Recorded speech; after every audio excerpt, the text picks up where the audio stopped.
Sir ನಮಸ್ಕಾರ. ನಮಸ್ಕಾರ sir. ತಮ್ಮ ಹೆಸರು? ಉಮಾಕಾಂತ್ ಮುಳುಗುಂದ್ ಅಂತೇಳಿ. ಎಲ್ಲಿಂದ ಬಂದಿದ್ದೀರಾ ಸರ್? ನಾನು ಆ್ಯಕ್ಚುಲಿ ನೇಟಿವ್ ಧಾರವಾಡ, ಸೆಟೆಡ್ ಇನ್ ಬೆಂಗಳೂರು. ಬ್ಯಾಂಗ್ಳೂರಲ್ಲಿ ಏನು ಕೆಲಸ ಮಾಡ್ತಾ ಇದ್ದೀರಾ ಸರ್? ನಾನು ರಿಟೈರ್ಡ್ SBI ಮ್ಯಾನೇಜರ್. ಓಹ್, ಇಲ್ಲಿ ಆಯುರ್ಮಠ ಮೇನ್ ಸಮಸ್ಯೆ ತೋರಿಸ್ಕೊಳ್ಳೋದು ಬಂದಿದ್ರಿ? ನಂದು ಡಿಸ್ಕ್ ಬಲ್ಜ್ ಆಗಿತ್ತು, ಆಮೇಲೆ L5 L6 ಆಗಿತ್ತು, ಆಮೇಲೆ ಸ್ಪೈನಲ್ ಕಾರ್ಡ್ದಲ್ಲಿ ಬ್ಲಡ್ ಕ್ಲಾಟ್ ಆಗೈತೆ ಅಂತ ಏನೋ ರಿಪೋರ್ಟ್ ಬಂದಿತ್ತು. ಹಾಂ ಹಾಂ ಹಾಂ. ಎಷ್ಟು ವರ್ಷದಿಂದ ಸರ್? ಸರ್ ಇದು ಆಲ್ಮೋಸ್ಟ್ ಒಂದು 20-25 ಇಯರ್ಸ್ ಇರಬೇಕು ಸರ್. 25 ಇಯರ್ಸ್? ಹೌದು, ನನಗೆ ಬ್ಯಾಕ್ ಪೇನ್ ಇದಾಗಿತ್ತು. ಮತ್ತು ಹೇಗೆ sir as A bank manager ಕೆಲಸ ಮಾಡ್ತಾ ಇದ್ರಿ? ಇಲ್ಲ, ಅಂದರೆ ಆ ಪೇನ್ ಅಂತಾಪರಿ ಇರ್ತಿರ್ಕಿಲ್ಲ. ನೈಟ್ ಮನೆಗೆ ಬಂದ ತಕ್ಷಣ ಮಕ್ಕೊಂಡ ಮೇಲೆ ಒಂದು ತಾಸು ನೆಲದ ಮೇಲೆ ಮಲಗಿಬಿಟ್ರೆ ಮತ್ತೆ ಫೀಲ್ ಆರಾಮ ಅನ್ನಿಸ್ತಾ ಇತ್ತು. ಹಾಂ ಹಾಂ ಹಾಂ. ಸೊ ಅಂದರೆ ಏನೇನು ಸಮಸ್ಯೆ ಕಾಣ್ತಾ ಇತ್ತು ಸರ್? ನನಗೆ ಬ್ಯಾಕ್ ಫುಲ್ ಸ್ಟಿಫ್ನೆಸ್ ಇರ್ತಿತ್ತು, ತುಂಬ ಹೊಡಿತಾ ಇತ್ತು.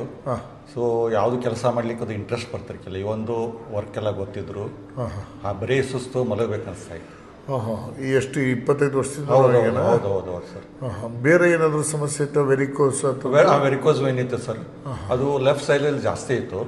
ಅದು ಸ್ವಲ್ಪ ಬಾವು ಬಂದಿದ್ದು ಗೊತ್ತಾಗುತ್ತಿತ್ತು. ಆಮೇಲೆ ನಾನು ಡಾಕ್ಟ್ರಲ್ಲಿ ಹೇಳಿದ್ರು, ಇಲ್ಲ ಅದು ಆಪ್ರೇಷನ್ ಮಾಡಿಸ್ಕೊರಿ ಅಂತ ಹೇಳಿದರು. ಸೊ ಆಮೇಲೆ ನಾನು ಆಪ್ರೇಷನ್ ಮಾಡಿಸ್ಕೊಳೋದು ಬೇಡ ಅಂತ ಹೇಳಿ ಅವಾಗ ನಿಮ್ಮ ಯೂಟ್ಯೂಬ್ದಲ್ಲಿ ನೋಡ್ತಾ ಇರ್ತಿದ್ದೆ. ಸೊ ನಿಮ್ಮದು ನೋಡಿದ ತಕ್ಷಣ ಹಂಗಾರೆ ಇಲ್ಲಿ ಹೋಗೋಣ ಅಂತ ಹೇಳಿ ರಿವ್ಯೂಸು ಚೆನ್ನಾಗಿದ್ದು, ಇಲ್ಲಿ ಹೋಗೋಣ ಅಂತ ಹೇಳಿ ಬಂದೆ. ನಂಗೆ ತುಂಬ ಕಾನ್ಫಿಡೆನ್ಸ್ ಏನಾಗಿದೆ. ಓಕೆ. ಎಷ್ಟು ಜನ ಇಲ್ಲಿ ಚಿಕಿತ್ಸೆ ತೊಗೊಂಡ್ರಿ ಸರ್? ಸರ್ ಮೊದಲಿಗೆ ಒಂದು 12 ಡೇಸು, ಆಮೇಲೆ 45 ಡೇಸ್ ರೆಸ್ಟ್ ಇದೆ. ಈಗ ಮತ್ತೆ 3 ಡೇಸಾಗಿ ಬಂದಿದ್ದೀನಿ. ಹೇಗಿದ್ದೀರಾ ಸರ್ ಈಗ? ಮೊದಲು ಸರ್ ಎಕ್ಸಲೆಂಟ್ ಇದೆ. ನನ್ನ ಬೆನ್ನೇನದಲ್ಲ ಈ ಥರ ಫ್ರೀಯಾಗಿ ಎಂದೂ ಇದ್ದಿರ್ಕಿಲ್ಲ. ಹೌದಾ? ಹೌದು ಹೌದು ಹೌದು. ಆಲ್ವೇಸ್ ಸ್ಟಿಫ್ನೆಸ್, ಇಷ್ಟು ವರ್ಷಗಳಿಂದ ರಫ್ನೆಸ್ಸು ತುಂಬ ಇತ್ತು. ಈ ಮಾತ್ರ ಏನೂ ಇಲ್ಲ ಸರ್. ಈಗ ಕಾಲು ಸೆಳೆತ, ಸೊಂಟ ನೋವು, ಕತ್ ನೋವು? ಇಲ್ಲ ಸರ್, ಇಲ್ಲ. ವೆರಿಕೋಸ್ ಅಂಕರ್ ಆಲ್ಮೋಸ್ಟ್ ನಾರ್ಮಲ್ ಆಗಿದೆ. ಸೊ ಆಮೇಲೆ ಶರೀರ ಹೇಗೆ ಅನಿಸ್ತಾ ಇದೆ ಸರ್ ಈಗ? ತುಂಬ ಈಸಿಯಾಗಿ ಅನಿಸ್ತಾ ಇದೆ, ಹಗುರ ಆಗಿದೆ. ಹೌದು. ಸೊ ನಿಮಗೆ ನಡೆಯುವಾಗೆಲ್ಲ ಆರಾಮಾಗಿ ನಡಿಬಹುದು? ಹೌದು ಸರ್, ಹೌದು. ಹಗುರವಾಗಿದೆ. ಹೌದು. ಏನು ಅನಿಸ್ತು ಸರ್ ಈ ಚಿಕಿತ್ಸೆ ಬಗ್ಗೆ? ಏನು ಅನಿಸ್ತು ತಮಗೆ ಮರ್ಮ ಚಿಕಿತ್ಸೆ ಬಗ್ಗೆ? ಸರ್ ತುಂಬ ಒಳ್ಳೇದಿದೆ ಸರ್. ಸ್ವಲ್ಪ ಮರ್ಮ ಚಿಕಿತ್ಸೆ ಮಾಡೋ ಟೈಮ್ದಲ್ಲಿ ಸ್ವಲ್ಪ ಪೇನ್ ಬರುತ್ತೆ, ಮಾಡೋ ಟೈಮ್ದಲ್ಲಿ ಅಷ್ಟೇ. ಅದನ್ನು ಸಸ್ಟೈನ್ ಮಾಡ್ಕೊಂಡ್ಬಿಟ್ರೆ ಸಾಕು. ಮುಂದೆ ಮರ್ಮ ಚಿಕಿತ್ಸೆ ಮುಗಿದ ತಕ್ಷಣ ಮತ್ತೆ ಯಾವುದು ಬಾಡಿ ಪೇನ್ ಅದು ಏನೂ ಇರೋದಿಲ್ಲ. So excellent sir. ಏನು ರೆಸ್ಟಿಂಗ್ ಎಲ್ಲ ತುಂಬ ಚೆನ್ನಾಗಿ ಮಾಡಿದ್ರೆ ಸರ್ ಇಲ್ಲಿ? ಡಾಕ್ಟರ್ಸ್ ಏನು ಹೇಳಿದ್ರಲ್ಲ 100% ಮಾಡಿದ್ದೀನಿ. ಅದೇ ಥರನೇ ಮಾಡಿದ್ರು. ಯಾಕಂದ್ರೆ ಪೇಪರ್ ಹೋಗೋ ಹ್ಯಾಬಿಟ್ ಇತ್ತು, ಒಳ್ಳೆ ಹೆಡ್ಲೈನ್ಸ್ ಓದಿ ಇಟ್ಬಿಡ್ತಿದ್ದೆ. ಓಕೆ. ಆಮೇಲೆ ಟಿವಿ ನೋಡೋ ಹ್ಯಾಬಿಟ್ ಇತ್ತು, ಟಿವಿ ಮುಂದೆ ಮಲ್ಕಿದ್ರು ಟಿವಿ ನೋಡ್ತಿರ್ಕಲ್ಲ. Okay okay okay. ಅಂದ್ರೆ ಆರೋಗ್ಯ ಚೆನ್ನಾಗಿ ಟ್ರೀಟ್ಮೆಂಟ್ ಎಷ್ಟು ಇಂಪಾರ್ಟೆಂಟ್ ಇರುತ್ತೆ, ರೆಸ್ಟು ಅದಕ್ಕೆ ಹೆಚ್ಚಿಗೆ important. So that I forward it. 2 wheeler ಹೊಡೆದಿಲ್ಲ, ಎಲ್ಲೂ ಹೋಗಿಲ್ಲ. Okay okay. ಸೊ ಇಲ್ಲಿ ಹೇಗಿದೆ ಸರ್? ಇಲ್ಲಿ ನಿಮ್ಮ ವಾತಾವರಣ ಹೇಗಿದೆ? ಇಲ್ಲಿ ಸಿಬ್ಬಂದಿ ವರ್ಗದವರು ಹೇಗೆ?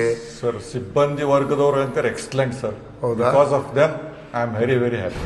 Okay okay okay. ಇಲ್ಲಿ ಊಟ ವಸತಿ ಎಲ್ಲ ಚೆನ್ನಾಗಿದೆ ಸರ್, ಏನೂ ಪ್ರಾಬ್ಲಮ್ ಇಲ್ಲ ಸರ್. ಸರ್ ಈ ವಿಡಿಯೋ ನೋಡೋರಿಗೆ ಏನು ಹೇಳಕ್ಕೆ ಇಷ್ಟಪಡ್ತೀನಿ ಸರ್? ಯಾರಿಗಾದರೂ ನಿಮ್ಮದು ವೆರಿಕೋಸ್ ವೇನು, ಆಮೇಲೆ ಬ್ಯಾಕ್ ಪೇನು ಸಮಸ್ಯೆ ಇತ್ತಂತಂದ್ರೆ, ಮಂಡಿ ನೋವು ಇತ್ತಂತಂದ್ರೆ ದಯವಿಟ್ಟು ಬನ್ನಿ.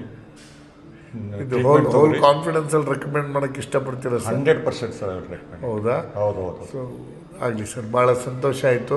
ತಮಗೂ ಕೂಡ ದೇವರು ಒಳ್ಳೆ ಆರೋಗ್ಯ ಕೊಟ್ಟು ಕಾಪಾಡಲಿ. ನೀವು ಹೊಸ ಇದಕ್ಕೆ ಶಿಫ್ಟ್ ಆಗ್ತೀರಿ ಅಂತೇಳಿ ಬಂದಿದೆ ಸರ್. ನಿಮಗೂ, ನಿಮ್ಮ ಸಂಸ್ಥೆಗೂ, ನಿಮ್ಮ ಎಂಪ್ಲಾಯೀಸ್ಗೂ ದೇವರು ಆಯುಷ್ ಆರೋಗ್ಯ ಎಲ್ಲ ಥರದ ಸೌಲಭ್ಯಗಳನ್ನ ಕೊಟ್ಟು ಕಾಪಾಡಲಿ ಅಂತ ನಾನು ದೇವರಲ್ಲಿ ಕೇಳ್ಕೊತೀನಿ. Thank you sir. Thank you so much.